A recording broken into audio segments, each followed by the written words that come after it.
रोज एक नई कहानी देखने के लिए चैनल को सब्सक्राइब करें और बेल आइकन दबाना ना भूलें। शालिनी सुबह सुबह सो रही होती है, तभी शालिनी की सास रेखा बाल्टी में पानी भर कर लाती है और शालिनी के ऊपर गिरा देती है, जिससे शालिनी की आंखें खुल जाती है। माँ जी, ये क्या, आपने मुझ पर पानी क्यों डाला? यहाँ तू आराम से सो रही है, वहाँ घर का सारा काम कौन करेगा? तेरा बाप आएगा क्या काम करने? माँ जी, हमेशा तो मैं ही घर के काम करती हूँ ना, तो आज भी मैं ही करूँगी। आप बिना बात के मेरे माँ बाप को बीच में क्यों लेकर आती रहती हैं? और तो और ऊपर से आपने मुझे पानी डालकर उठाया है आज। दो कौड़ी की लड़की अब तो मुझे सिखा रही है कि मुझे क्या बोलना चाहिए। तेरे बाप ने किया ही क्या है तेरे लिए? एक वो आने भर की साड़ी में बस विदा ही तो किया है, तू उस पर ही इतना उछल रही है। माँ जी, आप मेरे माँ बाप के पीछे क्यों पड़ी रहती हैं? मेरे पास क्या और कोई काम नहीं है जो मैं तेरी बाप के पीछे पड़ूं? एक तो बिना कुछ दिए ही लड़की को पल्ले बांध दिया हमारे, ऊपर से इस घर का काम भी नहीं होता तुझसे। माँ जी, आप तो ऐसे बोल रही हैं जैसे घर का सारा काम आप ही करती हो। मैं तो कुछ करती ही नहीं हूँ। तू मुझसे जुबान लड़ा रही है? रुक, आज तो मैं तेरी खाल निकाल ही देती हूँ। जब देखो जुबान लड़ाती रहती है, काम की ना काज की, दुश्मन अनाज की। रेखा अपनी बहू को बहुत मारती है। रेखा का शुरू से ही यही स्वभाव था। उसे अपनी बहू बिल्कुल पसंद नहीं थी, क्योंकि उसकी बहू अपने मायके से कुछ नहीं लाई थी और इसी वजह से वो अपनी बहू को कोसती रहती। शालिनी बेचारी अपनी सास की खरी खोटी चुपचाप सुनती और पलटकर कोई जवाब नहीं देती। ऐसे ही कई दिन निकल जाते हैं, लेकिन रेखा का जुल्म अपनी बहू पर बना ही रहता है। एक शाम शालिनी बाजार से सब्जियां ला रही थी, लेकिन उसे बाजार से आने में काफी देर हो जाती है, तो रेखा घर के बाहर ही उसका इंतजार कर रही थी। तभी शालिनी हाथ में सब्जी का थैला लेकर वहाँ आती है। आ गई महारानी सब्जी लेकर? सब्जी लेने ही गई थी ना, या तू अपने किसी यार से मिलने गई थी जो आने में इतना टाइम लगा दिया? माँ जी, आप ये क्या बोल रही हैं? मैं तो सब्जी लेने ही गई थी। अच्छा, सब्जी लेने गई, लेकिन हमें तो कभी सब्जी लेने में इतनी देर नहीं लगी। तू क्या अनोखी है? माँ जी, आसपास के लोग देख रहे हैं, आप क्यों अपना और मेरा तमाशा बना रही हैं? लोग क्या सोचेंगे हमारे बारे में? माँ जी, चलिए अंदर चलकर बात करते हैं। लोगों को भी तो पता चलना चाहिए ना कि मेरी बहू कितनी करमजली है। अरे बाहर जाती है और वहाँ घूमती रहती है, जवान लड़कों पर डोरे डालती रहती है और सबके सामने पोल खोल रही हूँ तो शर्म आ रही है। रेखा अपनी बहू को बहुत खरी खोटी सुना रही थी। ये सब सुनकर पड़ोसन विमला कहती है, अरे रेखा, तेरी बहू तो बिल्कुल ही बेशर्म है। देख तो अभी भी कैसे जुबान चला रही है। मुझे तो पहले से ही शक था कि तेरी बहू के लक्षण ठीक नहीं है, लेकिन बाहर वाली हूँ ना, इसलिए कुछ बोल नहीं पाई मैं। हाँ विमला बहन, सही कह रही है तुम। मेरा तो मन होता है कि मैं शर्म से मर ही जाऊं कहीं। अरे ऐसी बहू से तो अच्छा मेरी बहू ही ना होती। बताओ, बेटी माना था, लेकिन इसने तो। वहीं खड़ी दूसरी पड़ोसन शारदा कहती है, अरे आप दोनों बेचारी शालिनी के बारे में ये सब क्या बकवास कर रही हो? शालिनी बेचारी तो इतनी मासूम है कि कुछ बोलती ही नहीं है। इसकी सास ही है जो बस इसे सारा दिन कोसती रहती है बेचारी। देखा विमला बहन, मेरी बहू ने सबके आगे कैसे मुझे ही बुरा बना रखा है। अरे मैं क्यों अपनी बहू को कोसूंगी? मैं तो उसे अपनी बेटी ही मानती हूँ, लेकिन ये है कि मेरी नाक कटवाने पर लगी रहती है। बस बस रेखा बहन, अरे इस मोहल्ले में रहते हुए मुझे भी सालों हो गए हैं। आपकी रंग ढंग मैं अच्छे से जानती हूँ। अपनी खुद की बहू को नीचा दिखाने का मौका तो आप बिल्कुल नहीं छोड़ती। ऐसी बहू को नीचा न दिखाए तो क्या करे? इसकी वजह से बेचारी रेखा को क्या क्या सहना पड़ता है। रेखा अपनी पड़ोसन के साथ भरे मोहल्ले में अपनी बहू को बहुत सुना रही थी। तभी एक पोस्टमैन आता है और शालिनी को एक लेटर देता है। ये देखो, बहू के आशिक ने उसे चिट्ठी दी है। अब बताओ, और भी कोई सबूत चाहिए क्या इस दो कौड़ी की औरत का सच देखने के लिए? रेखा बहन, एक बार देख तो ले इस कागज में है क्या। बिना बात के क्यों बेचारी पे इल्जाम लगा रही है? अरे वो बेचारी तो कुछ बोल भी नहीं रही है। इसका इतना भी फायदा मत उठाया कर। बहू मुझे माफ कर दे, मैंने तुझे इतनी खरी खोटी सुनाई, लेकिन तू तो 8 आने की कीमती बहू है और आप सब लोग यहाँ तमाशा देख रहे हो। जाओ अपने घरों में काम करो। हाय, देखो तो कैसे पलट गई। सही कह रही थी शारदा, इन लोगों के बीच में ना ही बोलो तो वही अच्छा है। रेखा उस लेटर को पढ़ने के बाद तो पूरी तरह से बदल जाती है और अपनी बहू के साथ अच्छा बर्ताव करने लगती है। एक दिन शालिनी छत पर कपड़े सुखा रही थी, तभी वहाँ रेखा आती है। अरे अरे बहू, ये क्या कर रही है? तू क्यों कपड़े सुखा रही है? मुझसे बोल दिए होता, मैं छत पर कपड़े सुखाने आ जाती ना। माँ जी कोई बात नहीं, मैं कर रही हूँ ना, आप जाओ। बहू के नाम इतनी सारी जमीन है, जिसे मैं 2 कौड़ी कहती रही, वो तो इतनी कीमती निकली। अब सेवा नहीं करूँगी तो मुझे कुछ भी नहीं मिलेगा बहू की जमीन से। माँ जी क्या हो गया, आप अचानक से कहाँ खो गई? अच्छा बुरा मत मानिए, आपको कपड़े सुखाने हैं ना, चलो ठीक है, ये लो कर लो अपने मन की। अच्छा माँ जी, मैं क्या कह रही थी कि मेरी तबीयत थोड़ी खराब लग रही है, तो क्या आप खाना बना देंगी? अरे बहू, ये भी कोई बोलने वाली बात है क्या? मैं हूँ ना, मैं सब कर दूंगी। तू जाकर थोड़ा आराम कर ले। रेखा का बदला बर्ताव देखकर शालिनी भी बहुत हैरान हो गई थी, लेकिन अब शालिनी भी अपनी सास से काम करवाने में कोई कसर नहीं छोड़ती। कई दिनों तक ऐसे ही चलता रहता है। कुछ दिनों बाद रेखा और शालिनी दोनों बैठकर चाय पी रहे थे, तभी वहाँ एक काला कोट पहने वकील आता है।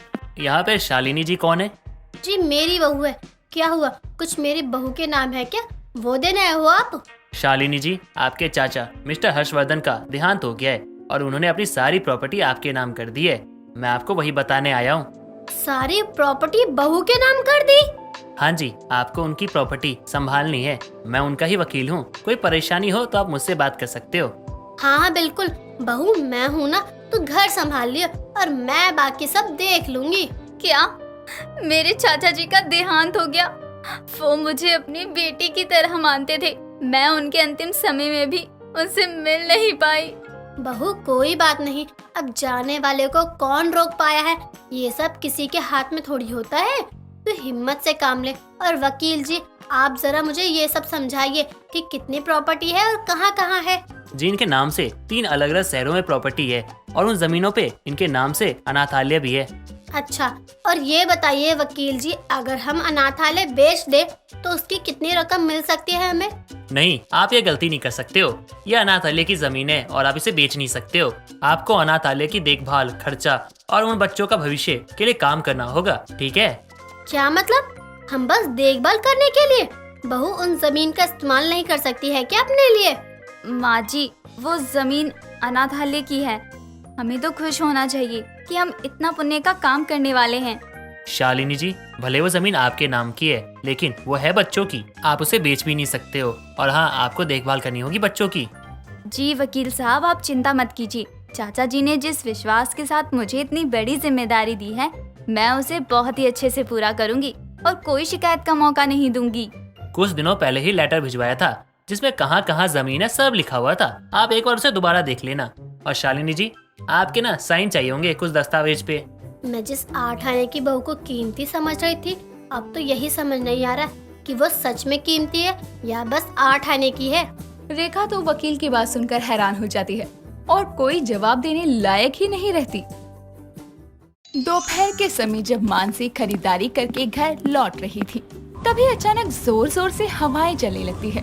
तभी अपनी गली में पहुंचने पर आसमान में काले घने बादल घिराते हैं, तो मानसी खुद से कहती है, भगवान अब उड़ा के ही दम लोगे क्या?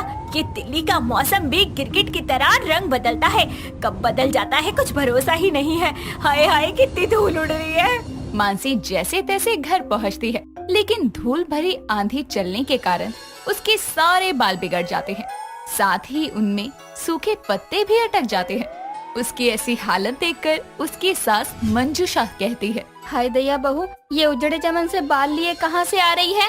पार्लर से। सासू माँ, वो क्या है ना, उजड़ा चमन हेयर स्टाइल ट्रेंड में है, वही करवा कर आई हूँ। इन बालों के घोंसले को तू हेयर स्टाइल कहती है? तेरी खोपड़ी तो ठिकाने पर है ना? अरे सासू माँ, बाहर मौसम खराब था, तेज हवा की वजह से मेरा ये हाल हो गया। उसे मौसम खराब नहीं, सुहाना कहते हैं। चलो अब बारिश तो आएगी, कम से कम फिर तो मौसम में हल्की ठंडक भी हो जाएगी। मुझे बारिश जरा भी नहीं भाती है। बारिश से याद आया सासू माँ, छत पर कपड़े सूख रहे थे, उतारे के नहीं? मानसी बोल ही रही थी कि तभी दरवाजे की घंटी बजती है और जैसे ही वो दरवाजा खोलती है तो देखती है कि बाहर झमाझम बारिश हो रही है।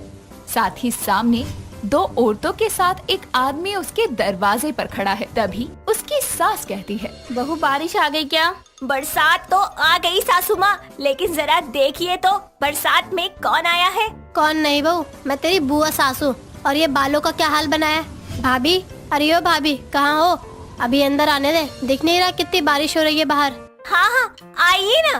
तभी तीनों कीचड़ भरे जूते चप्पलों से फर्श को गंदा करते हुए अंदर आते हैं। ये देखकर मानसी बुरा सा मुंह बनाकर मन में कहती है, ये कमबख्त बरसात तो आई, साथ में अनचाहे मेहमान भी ले आई। बताओ, बिन मांगे मानसून ऑफर फ्री में मिल गया। अरे बहू, दरवाजे पर दरबान बनकर क्या खड़ी है? चाय नाश्ता बना ला जीजी और जीजा के लिए। अच्छी माँ जी। जीजी, मैंने पहचाना नहीं, ये कौन है? भाभी, ये बहू है मेरी। तुमने तो देखा नहीं था, तो मैंने सोचा इसलिए ले आती हूँ। मैं तो लल्ला को भी ला रही थी, लेकिन उसको छुट्टी नहीं मिली। अच्छा, वैसे बुआ जी अचानक कैसे आना हुआ इतनी बारिश में? मतलब कोई खबर नहीं दी आने की? वो बहू, तेरी बुआ का बड़ा जी कर रहा था अपनी भाभी और भतीजे को देखने का, तो हमने कहा चलो कुछ दिन के लिए हो आते हैं। हाँ, तो वीडियो कॉल कर लेते फूफा जी। मतलब इतनी बारिश में दिक्कत हुई होगी ना आपको आने में? अच्छी माँ जी। हाय दैया, बारिश का मौसम शुरू नहीं हुआ कि इसका छींकने की बीमारी चालू हो जाती है। इसके लिए कोई गर्म पानी लेके आओ। क्या बताऊँ भाभी, लोगों को बारिश में भीग कर सर्दी जुकाम होता है, लेकिन इस मरी को तो बारिश देखकर ही छींक आने लगती है। अच्छा, ऐसा है क्या? बहू तो क्या खड़ी खड़ी सुन रही है? जाना रसोई में और जीजी की बहू को भी ले जा। मानसी कंचन के साथ किचन में चली जाती है। अब बारिश में घर आए मेहमानों के आने से मानसी के लिए भारी दिक्कत हो जाती है, क्योंकि उसे जितनी नफरत बारिश से है, उतनी ही बिन बुलाए मेहमानों से भी। अगले दिन शाम के समय जब मंजुषा ललिता के साथ सब्जी लेने चली जाती है, तो बिरजू मानसी के पति रमन के साथ चेस खेल रहा होता है।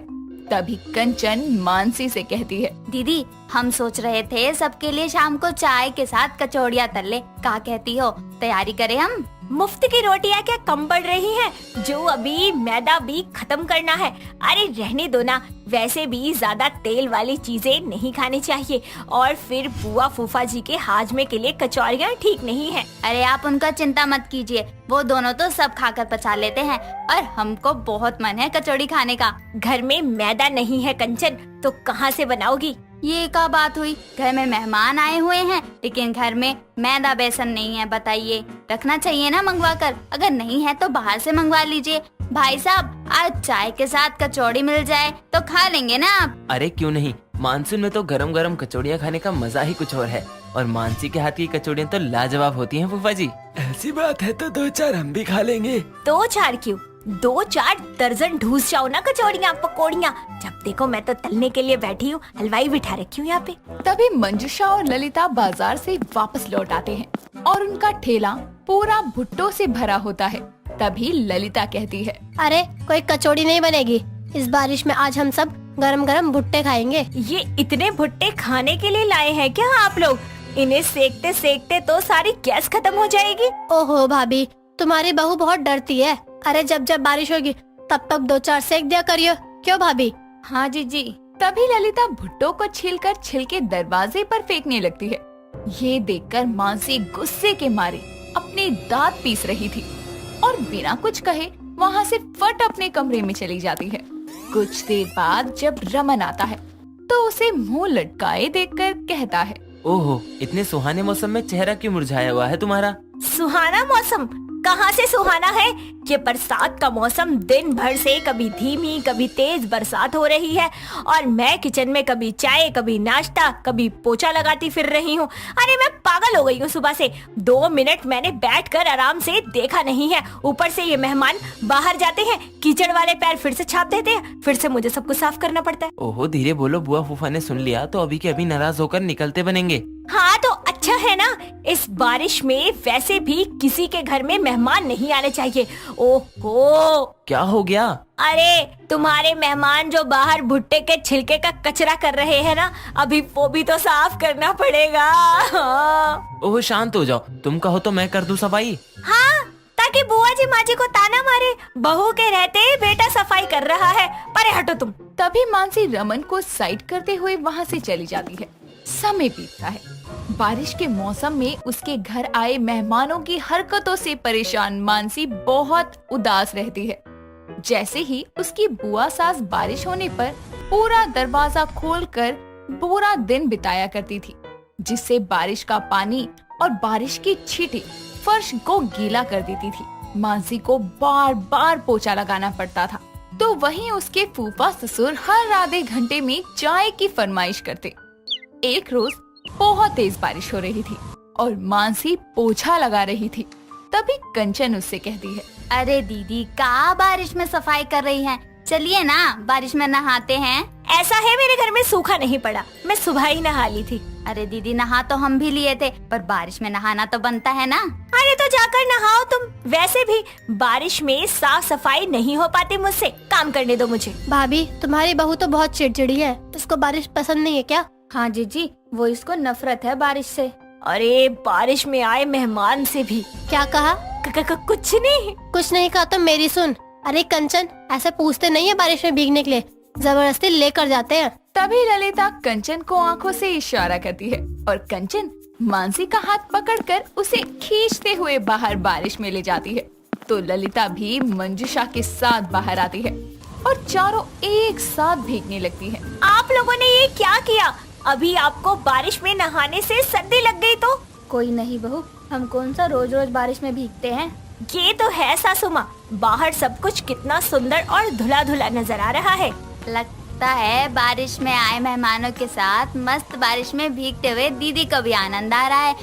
अच्छी। हाँ तुम्हें ठीक। मानसी की बात सुनते ही सभी हंसने लगते हैं। दोस्तों, अगर आपको ये कहानी पसंद आई तो इसे लाइक करें, शेयर करें और कमेंट करके बताएं कि कहानी में आपको सबसे अच्छा क्या लगा।